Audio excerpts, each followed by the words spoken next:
There is more to being smart than simply remembering information. In addition to the stuff you know, there is the stuff that happened. And it's the integration of the information you know with the experiences you've lived that makes you wise.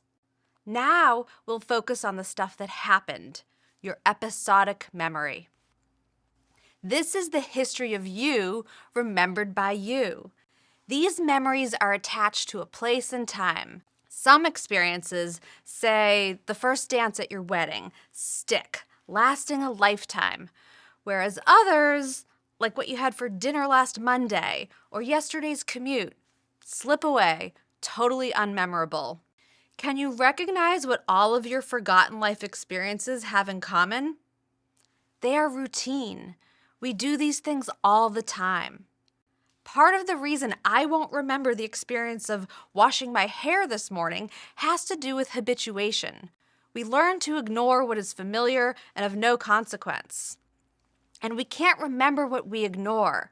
We can only remember what we pay attention to. Let's say every morning you drink coffee, eat a sesame bagel with cream cheese, and read the newspaper at your kitchen table. You do this every morning, week after week after week. You probably have no distinct memory of any particular morning because they're all pretty much the same. Now, let's imagine that you walk into the kitchen this morning and Elton John is cooking pancakes and singing Cold Heart. Whoa, that's never happened before. The surprise factor alone is enough to kick this particular morning into memorable for life. But you'll also probably tell everyone you know, relaying the story over and over. And with every retelling, you are reactivating the memory, reinforcing the neural pathways that encode the details of what you experienced, making the memory stronger. But if Elton John continues to join you every morning, seeing him is no longer a big deal. You'll continue to remember that first time, but you won't remember the details of the 10th or the 150th because you've habituated to this occurrence. It has become morning coffee and a bagel, the usual, no big deal. And no big deal is readily forgotten. But your episodic memories that are memorable are often incomplete. Why? To begin with, since we can't notice everything, we can only remember certain slices of what happened. These slices will contain only the details that captured our individual interests. In my breakfast example, I might remember that Elton John wore a green apron, but my son might have no recollection of any apron. Instead, my son might remember that Elton John made chocolate chip pancakes because those are his favorite, while I might have no memory of what kind of pancakes he made because I never ate them. Similarly, what a Democrat remembers of January 6, 2021 will be different from what a Trump supporter remembers, and neither the memory of the Democrat nor the Trump supporter will contain the full picture, the whole truth, so to speak. So from the get-go, our episodic memories are incomplete. Well, you might then think that whatever details you noticed and captured into a memory would at least be accurate. Not at all. When we retrieve a memory of something that happened, we aren't playing a videotape. We're reconstructing the story. We omit bits, reinterpret parts, and distort others in light of new information, context, and perspective that are available now, but weren't available back then.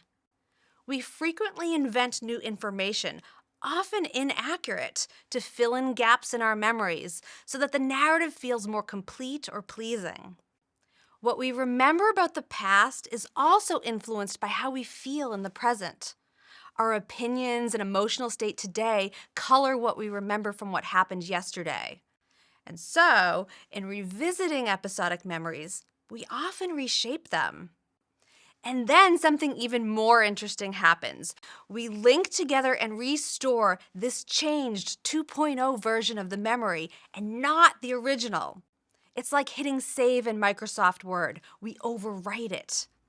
The old version is erased, and this new updated edition is the linked circuit we'll retrieve the next time we revisit that memory.